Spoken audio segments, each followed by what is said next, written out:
후보자님, 예. 오전 내내 모른다, 송구하다 이렇게 계속 말씀을 하셨어요. 근데 지금 국민들이 보실 때는 몰라서 송구한 건지 송구하지만 몰랐다는 건지 그 분명한 얘기를 지금 안 하고 계세요. 책임 있는 태도를 좀 보여주십사. 제가 오전에도 말씀을 드렸고요. 그래서 오후 질의에도 그와 관련된 말씀을 좀 묻도록 하겠습니다. 오후에 추가 자료 제출하셨네요. 일부 보니까 옥산에서 가족들이 받은 배당금 지금까지는 2018년 이후 것만 2억 1천만 원 받았다고만 제출하셨다가 오후에 제출하신 걸 보니까 2013년부터 2017년까지 1억 2,690만 원 받으신 거네요. 배당금으로. 그죠? 예, 지난 10년간 총 그 가족회사, 천암의 가족회사로부터 3억 3천만 원을 가족들이 배당금으로 받으신 거에 확인이 됐습니다. 그리고 장녀의 해외 송금도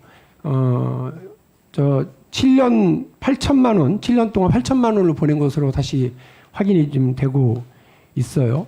그러니까 이런 거를 왜 굳이 자꾸 숨기고 제출을 늦게 하고 이러셔서 우리 위원들에게 안 들어도 되는 질타를 받으셨는지 모르겠는데 10년간 3억 3천만 원을 배당으로 챙기셨다고 그러면 이게 대단한 거예요. 제가 계산할 줄은 모릅니다만 삼성전자 이상일걸요? 이 정도 수준이면. 근데 이거를 난 잘 몰랐다. 몰랐지만 송구하다. 혹은 송구하지만 몰랐다. 이렇게 얘기하시는 게 국민들에게 적절한지는 잘 모르겠습니다. 하나 더요. 이 제가 볼 땐 거짓말 같은데. 우리 존경하는 이수진 의원이 비상장 주식에 대해서 아까 질의를 했더니 취득할 때 취득가액도 몰랐다. 이렇게 얘기하셨어요. 그렇죠? 예. 근데 지금 우리 정전식 의원님이 질의하시는 중에는 또 증여세는 냈어요. 맞죠? 예. 증여세를 그 자녀의 증여세까지 다 대납하셨죠. 그죠? 대납이 아니고 이번에 청문회 과정에서 알아보니까 아니요. 그때 다 대납을 해서 6,800만 원을 낸 걸로 제가 알고 있고요. 아니, 이거를 우리 김승남 의원님이 세무사에게 확인해서 역산을 해보니까 그러면 6,800만 원을 내야 할 정도의 비상장 주식의 가치는 그 시점에도 5억 5천만 원이라는 거예요. 이게 2001년도입니다. 2001년도에 5억 5천만 원인 거를 세무사를 통해서 알고 계셨을 거예요. 안 그러면 어떻게 액면가 125만 원밖에 안 하는 거에 대해서 6,800만 원의 증여세를 내세요? 예, 재산 분조에 저는 전혀 관여하지 않았기 때문에 후보자님, 뒤늦게 알았습니다. 이번에 청문 과정에서 알게 후보자님, 됐습니다. 지금 그렇게 얘기하실 문제가 아니라고요. 오전에 분명히 이야기하셨죠. 몰랐다고 잡아떼는 사람에게 죄가 있어도 죄를 묻지 않은 적은 없다면서요. 예, 마찬가지 아닙니까? 몰랐다고 그래서 이런 문제가 사라지는 게 아니잖아요. 이거를 지금 문제는 대한민국 사법부 수장이 되실 분이 계속해서 누락시켜 왔다는 사실이에요. 그거를 묻고 있는데 계속 몰랐다라고만 끝내려고 그러시면 어떡해요? 게다가 이거를 의원님 좀 질의 때 좀 조용히 좀 해주십시오. 부탁드립니다. 이거를 몰랐다고 하면 말이 안 됩니다. 2001년도에 5억 5천이면 지금 10억 가까이 될 거라는 거는 삼척동자도 알아요. 근데 지금 여기 와서 이번에 청문회 준비하면서 알았다고 얘기하시는 건 말이 되지 않습니다. 오늘 이거 그냥 넘어가지 않을 거예요. 저 의원들이. 하나 더요. 불법행위나 편법, 탈세 이런 걸로 운영된 회사로부터 10년 동안 3억 3천만 원의 배당을 받았고 그 지분은 10억 가까운 그 가치의 주식을 보유하고 있다 그러면 이거는 사법부 최고 책임자로서의 자격으로서 많은 의문을 품을 수밖에 없겠죠. 저는 제 처남이 그 당시에는 장인이 운영하셨습니다만은 어떤 불법 행위를 하셨다고 말씀하시는 건지. 자, 시작하겠습니다. 모르겠습니다. 제가 알려드릴게요. PPT 보시면 나올 텐데요. 근로복지공단을 통해서 제출받은 주식회사 옥산, 주식회사 대성자동차학원, 주식회사 남양산의 10년간의 고용 산재보험 부과 현황입니다.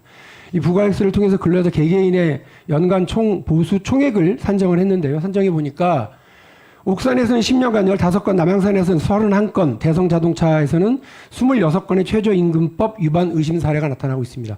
관련된 자료 제출을 요구한 이유가 이겁니다. 주식회사 남양산의 경우는 주식이 없다고 하셨으니까 옥산과 대성자동차건만 갖고 말씀드려보면 두 곳에서 제출되는 5년간의 고용 현황을 보면요. 고용산재보험 취득 상실일과 입사, 퇴사일과 일치하지 않는 사람들이 발견됩니다. 심지어 고용되지도 않았었는데 고용 산재보험이 나가고 있는 사람도 있습니다. 이게 뭐죠?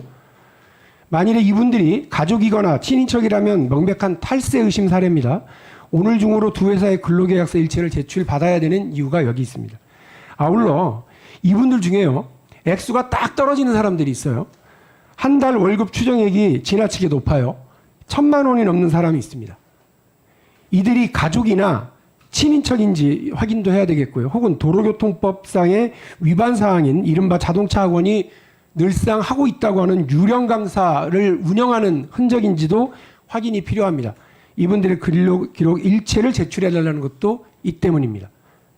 이 부분들이 확인이 되게 되면 세금 탈루, 근로기준법상의 위반, 그리고 도로교통법상의 위반, 자동차학원 운영에서의 불법 탈법 사례, 이런 것들입니다. 1호부터 3억 3천만 원 정도의 배당을 받은 대법원장 후보자의 가족들, 그리고 그 주식을 보유하고 있는 10억 정도의 주식을 보유하고 있는 그 가족과 그 가족회사를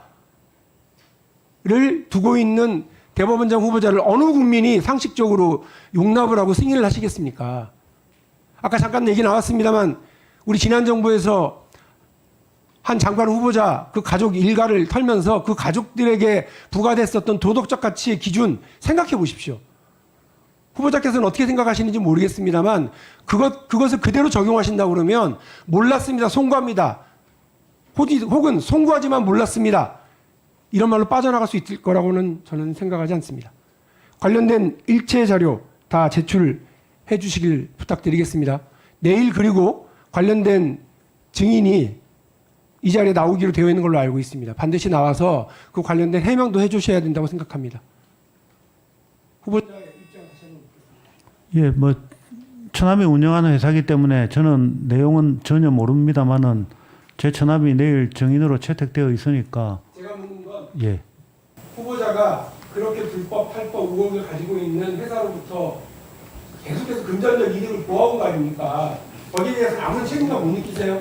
저는 그 불법이 있다고 생각하지 않습니다. 자, 그 정도 합시다.